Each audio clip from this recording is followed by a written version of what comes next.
सूर्य योगी दास जी महाराज, नशा मुक्ति भारत अभियान से महाराज जी, ऋषिकेश हरिद्वार से। महाराज श्री आपके चरणों में दंडवत प्रणाम। महाराज जी, आज युवा नशे की गिरफ्त में तेजी से बढ़ता जा रहा है। अधिकांश युवा नशे, शराब, सिगरेट, गांजा, स्मैक को अपना ही जीवन मान लिया और उसी से अपना जीवन नष्ट कर रहे हैं। साथ ही धर्म व अध्यात्म भगवत प्राप्ति से दूर होते जा रहे हैं। महाराज जी, इसका समाधान कारण यही है जो पीछे आपने बोला ना, इसका कारण यही है। धर्म अध्यात्म से दूर होने पर यही दुर्दशा होती है।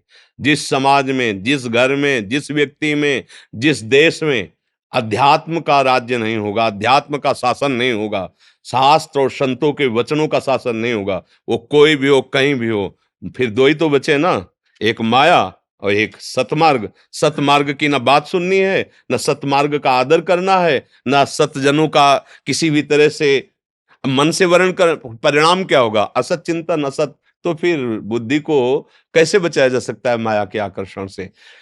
सदैव आप देखिए, अगर विदेहराज जनक जी विराजमान है तो उनके ऊपर सदानंद जी, चक्रवर्ती सम्राट महाराज दशरथ, वशिष्ठ जी बैठे हुए हैं। क्या है?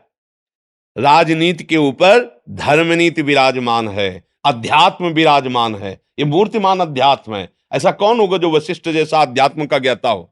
वशिष्ठ भगवान स्वरूप है, बैठे हुए। देवराज इंद्र त्रिभुवन पति तो भगवान बृहस्पति जी ज्ञान समुद्र, उनके ऊपर बैठे हुए हैं। कोई भी आप अपने धर्म के सिस्टम में देखिए, जहां शास्त्र सम्मत, धर्म सम्मत चेष्टाएं होंगी, वही घर सुखी, वही व्यक्ति सुखी, वही प्रदेश सुखी, वही राज्य सुखी। आज हमारी नई जवानजन है, वो ना तो शास्त्र पढ़ना है, ना शास्त्र सुनना है। और बच्चे जो संत जन कृपालु हैं, उनके लिए ऐसे सीरियल, ऐसे नौटंकी नाटक बनाए जाते हैं कि संत को देखते लगता है भिखारी हैं, ये फ्रॉड हैं, ये केवल मतलब पैसा लूटने वाले या व्यभिचार करने वाले या जो भी जैसा। अब ऐसे सीरियल बना के दिए जाते हैं तो नवीन पीढ़ी देख रही है संत में अश्रद्धा का भाव। शास्त्र का उनको किसी भी तरह से तनिक भी ना रुचि है, ना वो सुनना चाहते हैं, क्योंकि स्वेच्छाचारी मन उनको ऐसे करने के लिए निषेध कर रहा है। अब बचा क्या?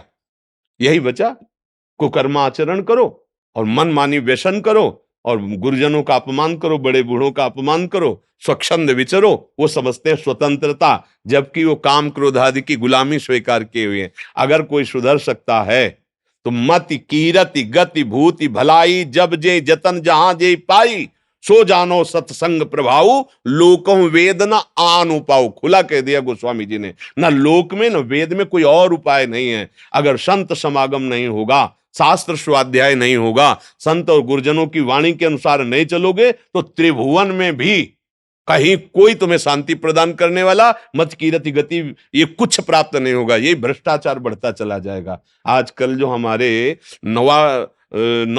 जवानों के अंदर ये जो वासना का बहुत बढ़ा हुआ भूत देखा जाता है, उसका कारण ये है। ना कोई दिनचर्या है, ना कोई सतमार्ग है।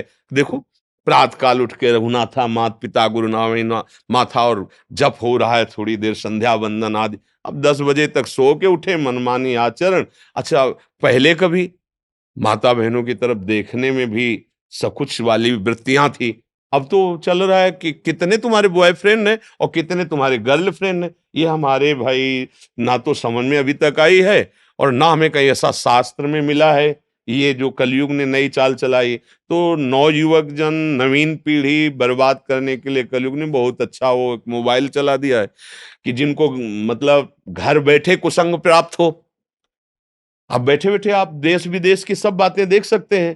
तो नौयुवक हैं, बुद्धि खूब चतुर है और भ्रष्टाचार की तरफ बढ़ती चली जा रही, क्योंकि वो उसको समझ रहे कि ये बहुत अच्छी बातें, बहुत सुख देने वाली बातें। धर्म की बातें तो धर्मात्माओं से मिलती हैं, भगवत बातें तो महात्माओं से मिलती हैं। और महात्माओं को जब सीरियल में दिखाई दिया जा रहा है कि फ्रॉड हैं सब, तो अब कौन श्रद्धा करेगा? मतलब काम करना नहीं आता इन लोगों को, भेष बना करके पैसे के लिए, भोगों के लिए ये बाबा जी बन गए। ऐसी धारणाएं नवीन पीढ़ी के दिमाग में बैठा दी गई है और ये नहीं जानते हैं कि समस्त जीवों का परम मंगल एक से हो सकता है, केवल एक से, एक महात्मा के संकल्प से हो सकता है। पर ऐसा उनके अंदर उनको लगता है कि ये क्या ना समाज की सेवा करते हैं। अरे एकांत में बैठा जो रो रो के वो कृष्ण कृष्ण बोल रहा, उसी से तुम जीवित हो, उसी से तुम सुरक्षित हो। नहीं तो ये समाज जैसे पापाचरण हो रहे ना, ये आप समझ लो, ये जो थोड़ा भी कुछ मंगल अगर जगत में दिखाई दे रहा है तो उन्हीं महात्माओं के जो एकांत में बैठे हुए रोकर कृष्ण कृष्ण जप रहे हैं। भले वो समाज में प्रवचन नहीं करते, भले वो किसी टीवी में नहीं आते, भले वो किसी मोबाइल में आज तक नहीं आए, लेकिन उन्हीं की चरण रज, उन्हीं के आंसुओं से हमारा मंगल हो रहा है, दूसरों से मंगल नहीं हो रहा है। तो हमें जब तक संतों की बात पर विश्वास नहीं होगा, शास्त्रों के अनुसार हम नहीं चलेंगे, अध्यात्म को हम नहीं समझेंगे, तो सुधार हो ही नहीं सकता, क्योंकि इसी से होता है लोकम वेद नान हो पाओ।